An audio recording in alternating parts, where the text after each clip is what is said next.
Salut les jaunines, c'est Loïc, j'espère que vous allez bien. Aujourd'hui on se retrouve pour parler du dernier chapitre de One Punch Man qui est sorti, le chapitre 164, et comme d'hab, tu t'en doutes, ce chapitre il était incroyable. Mais malgré tout, il était quand même un tout petit peu décevant, parce que comme tu le sais, c'est déjà la fin du combat entre Saitama et Garou. Un combat que personnellement, j'aurais aimé voir continuer pendant des chapitres et des chapitres entiers. Mais bon, c'est pas grave, parce qu'on a eu quand même de très bonnes choses dans ce chapitre, avec bien sûr le combat entre Saitama et Garou qui fait rage jusqu'à la fin. Encore une nouvelle apparition de Blast, de ses amis et plusieurs informations qui nous sont données sur sa mission. Et surtout, on a eu beaucoup de promesses concernant les chapitres à venir. Donc avant ça, si c'est pas déjà le cas, je t'invite à t'abonner à cette chaîne YouTube, à activer la cloche des notifications pour pas louper les prochaines vidéos. Comme d'hab, envoyez-moi toute votre force et on est parti.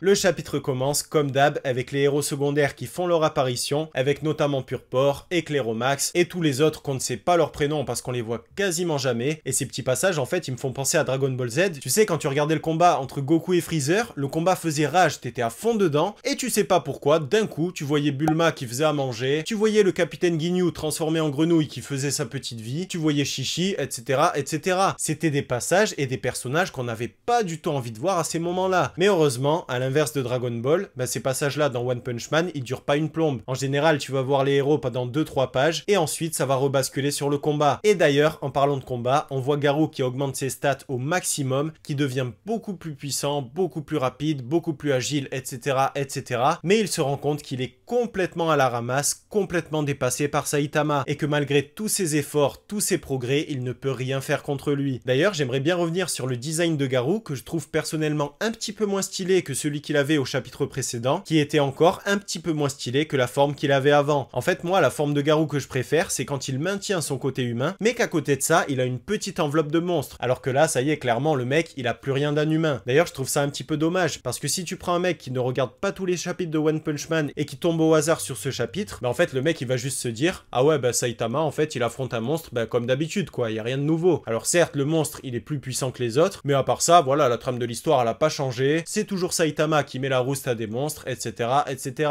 Et ça, c'est un petit peu dommage, parce que Garou a eu un énorme développement de personnage. À mon avis, c'est le personnage qui a été le plus développé de tout l'univers de One Punch Man, mais là, sa transformation, à mon humble avis, elle devient un petit peu too much. Par contre, Garou devient vraiment de plus en plus puissant, le mec se jette contre Saitama, et non seulement la montagne explose, mais en plus, toute la terre est impactée. Et ça m'a fait très plaisir, parce que t'en as toujours qui vont te dire que les ennemis de Saitama sont très faibles, qu'ils sont au niveau de bâtiments, etc., etc. Alors que là, on a clairement la preuve par A plus B que les attaques de Garou sont au niveau planétaire, voire plus encore que ça, parce que non seulement l'attaque de Garou a impacté toute la Terre, mais aussi tout l'espace entourant la Terre, elle a complètement perturbé les champs tectoniques et gravitationnels de la planète, et en plus de ça, elle a fait gonfler la Terre parce qu'elle a directement impacté les plaques océaniques. Et tout ça, ça a été confirmé par Blast et par ses amis, des amis dont on commence enfin à voir le visage. Alors t'as une femme qui a un visage fin et des oreilles de lutin, et je l'avais déjà dit, mais cette femme, elle me fait de plus en plus penser à la nana qu'il y avait dans la fanfiction entre G et Saitama, et d'ailleurs plus l'œuvre avance et plus j'ai l'impression qu'elle prend la direction de la fanfiction. Et d'ailleurs j'avais déjà entendu des rumeurs comme quoi One était conquis par ce combat dans la fanfiction et qu'il voulait le rendre officiel. Alors est-ce que c'est des rumeurs? Est-ce que c'est vrai? J'en sais absolument rien, mais si de votre côté voilà vous avez des témoignages, des interviews Twitter ou n'importe quelle autre preuve d'ailleurs, n'hésitez pas à le partager en commentaire, ça fait toujours plaisir. Ensuite dans les amis de Blast, on a un lion dont on n'a pas vu le visage, et surtout je sais que tu l'as remarqué toi aussi, il y a un être qui ressemble, mais vraiment trait pour trait à Boros. Le mec, il a un œil, il a la coiffure de Boros, il a l'apparence de Boros. Clairement, c'est Boros, quoi. Alors, comment ça se fait? J'ai une petite théorie sur le sujet. À mon avis, Blast ou un de ses amis a le pouvoir de ramener à la vie les ennemis qui ont été tués et de les faire devenir gentils et combattre pour leur cause. Et d'ailleurs, le lion qu'on voit apparaître, je sais pas vous, mais il m'a fait penser au lion qui a été battu par Saitama au tout début de l'œuvre. Après, à mon avis, si Blast a bel et bien le pouvoir de faire revenir les ennemis qui ont été tués, il doit aussi avoir un pouvoir pour les rendre plus forts qu'avant. Parce que ce soit le lion ou Boros, bah là clairement s'ils apparaissaient dans l'œuvre à ce moment-là, ils commenceraient à être complètement dépassés par les événements. Alors Boros bien sûr un petit peu moins, mais le lion qui était déjà moins fort que Genos, bah là il serait complètement dépassé. Et d'ailleurs ce lion nous fait une remarque très intéressante, il dit que le coup qui a été reçu par la Terre n'a pas pu être provoqué par un humain parce que ça dépasse les simples limites humaines, ce qui est d'ailleurs très cohérent avec le fait que Garou ait commencé à supprimer ses limiteurs, comme on l'a vu déjà plusieurs chapitres en arrière. Et concernant la mission de Blast, alors on avait déjà une petite idée de ce que c'était, en gros on savait qu'il voulait protéger la Terre des ennemis qui étaient dans une autre dimension, on savait qu'il y avait une histoire avec les sortes de cubes qui permettaient d'envoyer dans une autre dimension quelqu'un, mais là on a clairement la confirmation, parce que Blast commence à s'inquiéter, que un des ennemis qui a été enfermé dans un seau dimensionnel commence à s'échapper. Alors bien sûr on sait pas de quel ennemi il s'agit, même si quand même on se doute qu'il s'agit de G. Alors par contre si c'est G, c'est quand même un petit peu décevant, parce que ça voudrait dire que de simples êtres humains comme Blast sont quand même capables de le mettre en difficulté, et ça ce serait quand même dommage, parce que G c'est quand même censé être le plus puissant des ennemis de One Punch Man, le dernier des antagonistes, le plus puissant de tous, donc le fait que le mec se fasse enfermer dans une autre dimension, ce serait quand même assez décevant. Ensuite, on a Saitama qui prend un air un petit peu plus sérieux contre Garou et qui balance sa pluie de coups ordinaires. Une pluie de coups ordinaires qui a duré quand même beaucoup plus longtemps que celle contre Boros.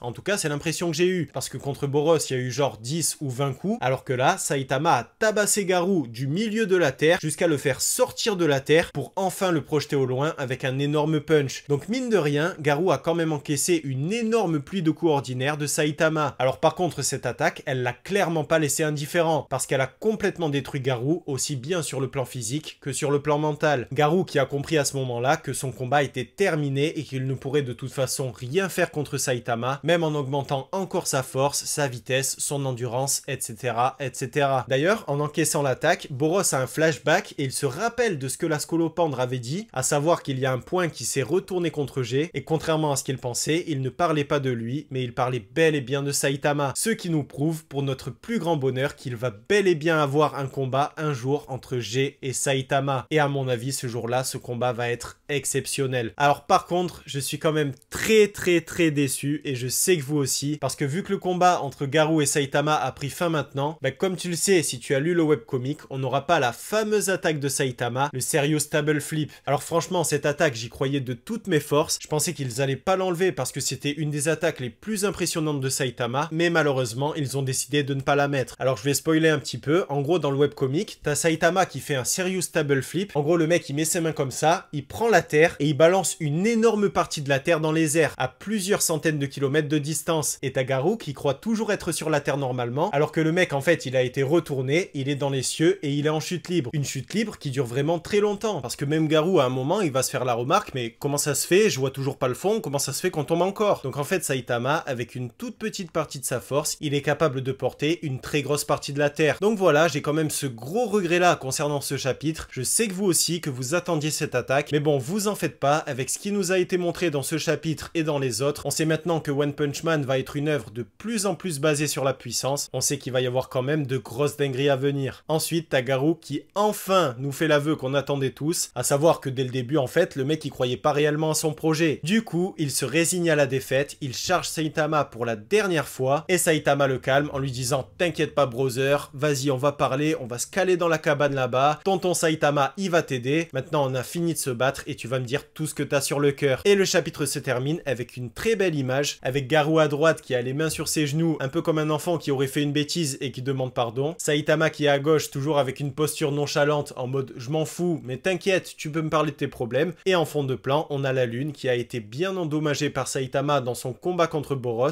et la lune qui bien sûr nous fait penser à G, parce qu'on avait vu G apparaître sur la lune dans un des précédents chapitres. Donc là on a quand même pas mal de promesses pour les prochains chapitres, à mon avis ça va être juste énorme, parce que ça y est, le manga a clairement pris un chemin différent du webcomic, et en fait c'est pas plus mal, parce qu'après le combat entre Garou et Saitama dans le webcomic, il se passe quasiment plus rien pendant 40 voire 50 chapitres d'affilée. Donc là le fait que le manga prenne un chemin différent du webcomic, bah, ça nous laisse quand même espérer du bon pour la suite. Et surtout, un point qui est très important, c'est que si Garou commence à se confier à Saitama, la suite logique, bah, c'est tout simplement que Garou devienne peu à peu un héros, et qu'il se mette à aider Saitama et les autres héros dans leur combat contre l'injustice et contre les monstres, et surtout que comme dans la fanfiction, il aura son rôle à jouer contre G. Et voilà pour cette vidéo, j'espère qu'elle vous a plu. Si c'est le cas et que vous voulez me soutenir comme d'hab, pensez à la like liker et à vous abonner. N'hésitez pas à me dire en commentaire ce que vous pensez de ce chapitre et à votre avis comment va tourner l'histoire par la suite. Et de mon côté, je vous dis à très vite pour une nouvelle vidéo, un nouveau manga, et en attendant que la force vous anime les Jonin.